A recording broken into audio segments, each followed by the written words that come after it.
Hi, I'm Matt, here in Michigan. And I'm Randall here in Texas. Today, Matt and I are doing a flashback review for you going back to 1988 and Beetlejuice.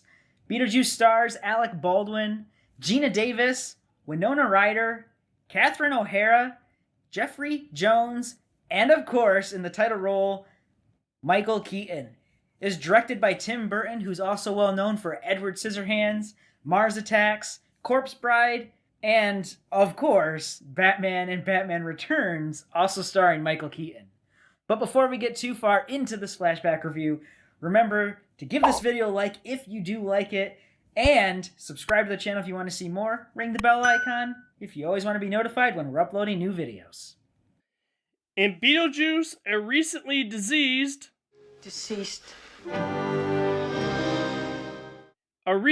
deceased couple is trying to scare away a family that moved into their home.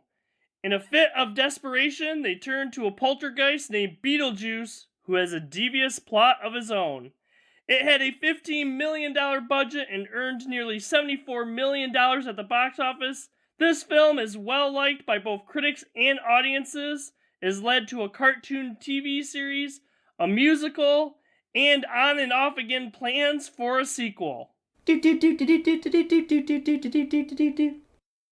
Well, I'm going to get out there and just make all of the internet very angry with me and say, I don't think Beetlejuice really works that well for a modern audience. I found myself really leaning in hard on nostalgia to enjoy this film. And I honestly, it's weird because I don't dislike Beetlejuice the film, but I kept thinking of it and thinking like halfway through, man, I can't wait till I get to the end and the good parts. What about you, Matt? No, actually, I still like this movie. A lot of it, I think, has to do with that Tim Burton style or whatever. There's something about Tim Burton movies that are a little bit different. And there are still, memorable moments in this movie and some memorable characters. So overall, I think I still enjoy this movie. But yeah, I agree. I think a lot of it is built on nostalgia. Yeah, I'm super curious. If you're someone who's never seen Beetlejuice, please go watch it. Let me know what you think, because I don't know anyone who's never seen Beetlejuice, So I probably do in my extended network of peeps, but I'm really curious because a lot of this film for me was extremely hard to look at from a modern prism, and it's weird because it's not the same with like Down Periscope where there's just like weird, not PC jokes going on. It's just, I'm not sure how enjoyable it would be for someone who doesn't have memories of it. That's all.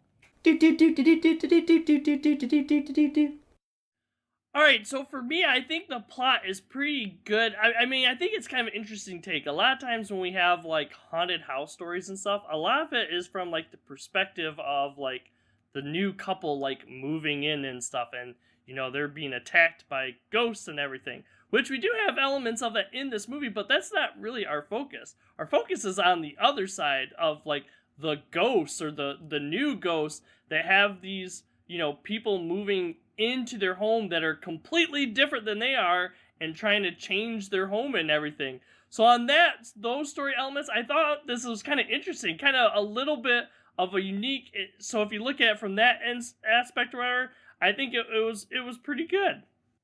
Yeah, the plot is a lovely like diversion in what you normally expect of the haunted house story, like you said. The biggest thing for me that I kind of found interesting about it is, by modern standards, Beetlejuice just doesn't show up very much. I mean, even back then when you watch it, you're like, wow, this movie's called Beetlejuice. It's advertised heavily on Michael Keaton's presence as Beetlejuice. Every time he's on screen, it's crazy. But he's not on screen that much. So, like, okay, the plot is actually, and the main characters really are Alec Baldwin and Gina Davis's, characters trying to get rid of this other family whose aesthetic is just so not theirs. And that is lovable and enjoyable in its own right. It's just, I want more Beetlejuice, As I'm watching it, I'm like, every time that crazy wacky guy's on screen, I'm having way more fun than the plot that you're actually trying to tell, which I guess is a little distracting, and maybe that's what colored my retrospective a little bit. When I was a kid watching this movie, I had the same thoughts. I'm like, man, I like the Beetlejuice parts. Wish there were more Beetlejuice parts.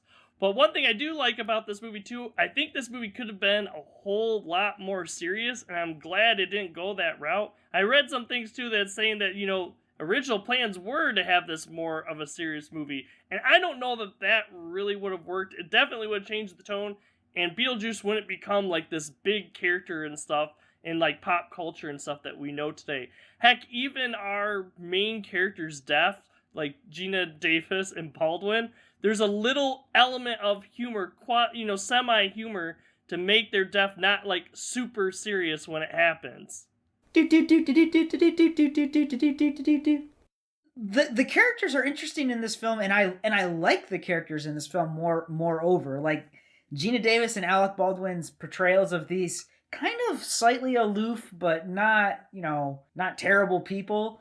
And yeah, their comical death, and unfortunately the comical things that have to keep on happening as they figure out how to haunt a house and everything.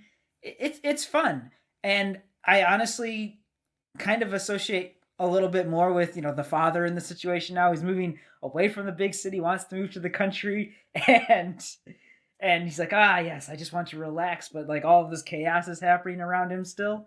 So, that's interesting as well. I associate with that character.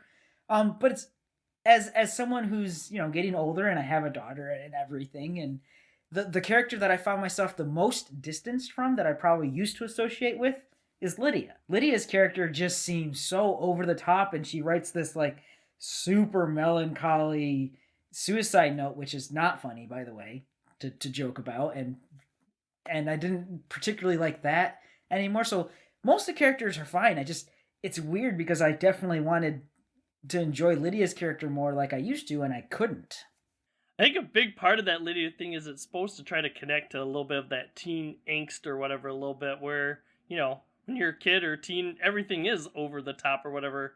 Everything, to kind of take as end of the world. I'm probably not a good analogy because I kind of agree with you with like the suicide note thing. It is a little bit, of a serious topic, and this isn't quite a serious movie, even though we have deaths and stuff. But like I mentioned, a lot of deaths and stuff are kind of put off as like a not serious thing. We have one character that also like slit their wrists or whatever, or at least that's what's implied on how they died and stuff, their little accident kind of thing.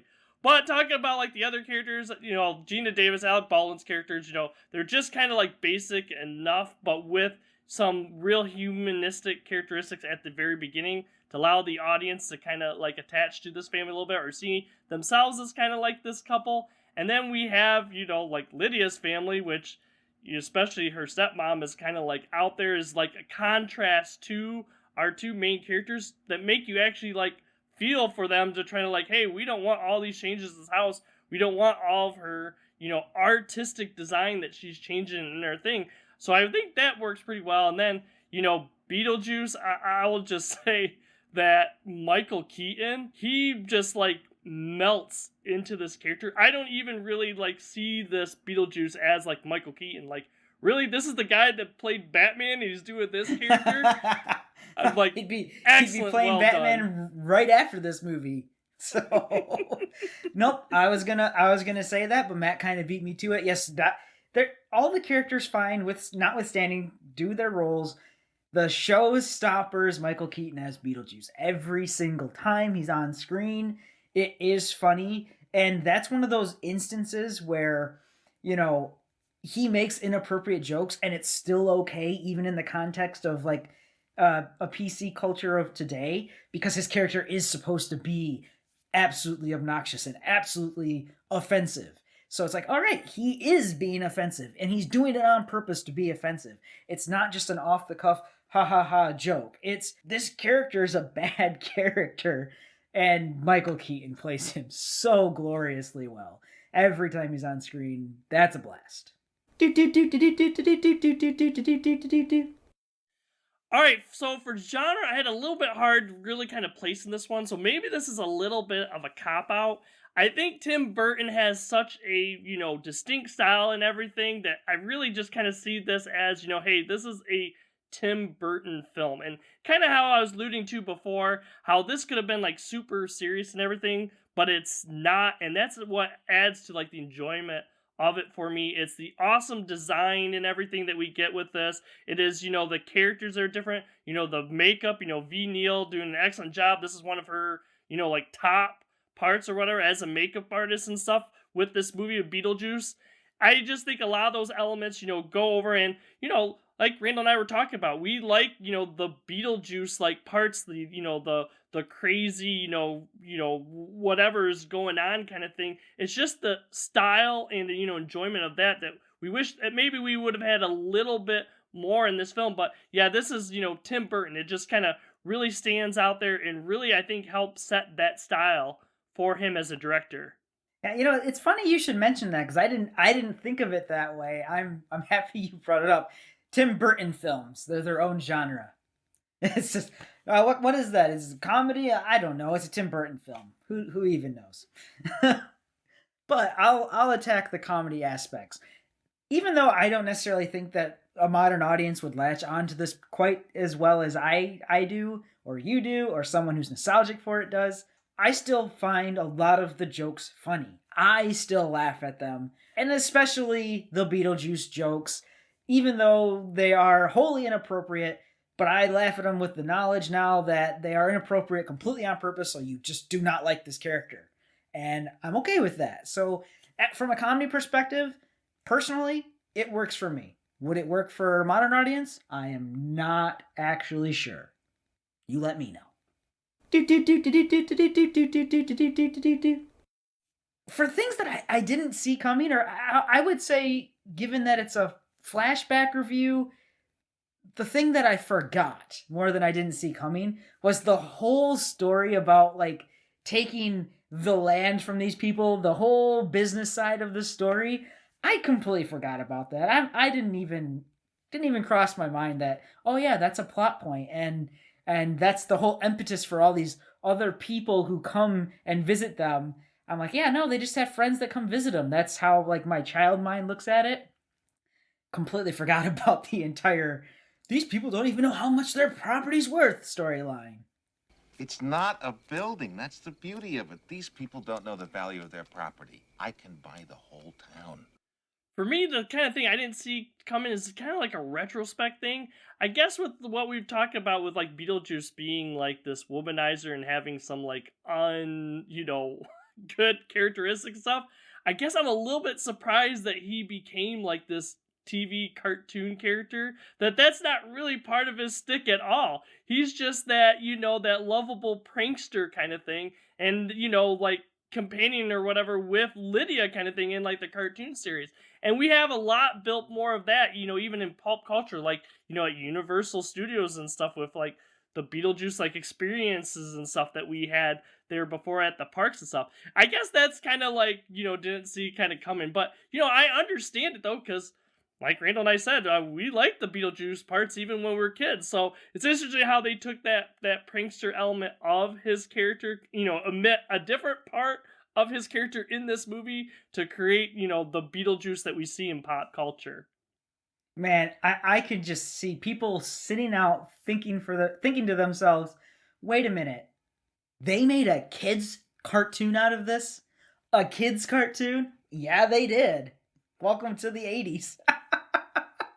And I really liked that cartoon too, and I think that's part of what made me even have like more nostalgia for this movie, because it's like, hey, it's the live action version of the, cartoon Beetlejuice.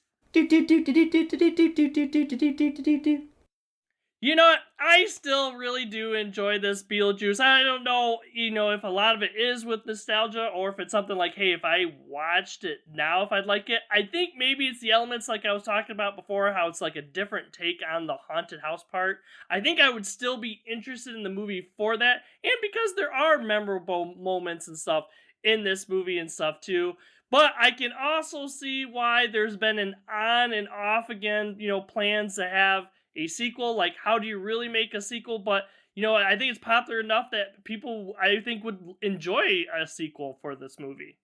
So, given the critical and audience consensus of this movie of the time, I'm I'm surprised that I had to lean so hard into my own nostalgia to just really enjoy it. I'm super curious to know whether or not someone hasn't seen it and what they think of it.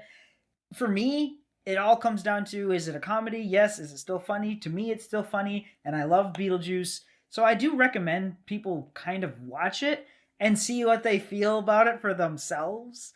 And if you haven't watched it in a while, maybe you watch it and you say, oh, I associate more with Matt, or no, I really need to lean on nostalgia, like with Randall. That would be a pretty cool thing. That this movie's so confusing to me, is what I'm trying to say. Beetlejuice is crazy. The rest of the characters are drab, but I still want people to go watch it and let me know what you think about it, please. And the musical numbers are pretty good too. But anyways, as I just said, I'm super interested to know what you guys think, so make sure you go down to the comments and let us know. We also have other YouTube videos for you to go check out on our page, other flashback movie reviews, new movie reviews, some TV series reviews, and some deeper dive discussions. Also, be sure to check out our Facebook page. We put some other posts there, even give you heads up on some new trailers that come out. We also post a day before our videos come out to let you know what the topic of that video is going to be. If you don't follow us on Facebook, that's alright. Just put us on your schedule. We have new videos come out every Monday and Thursday. For now, I'm Matt, here in Michigan. Have a good day. And I'm Randall here in Texas. See everyone next time. Next time on No Market Media.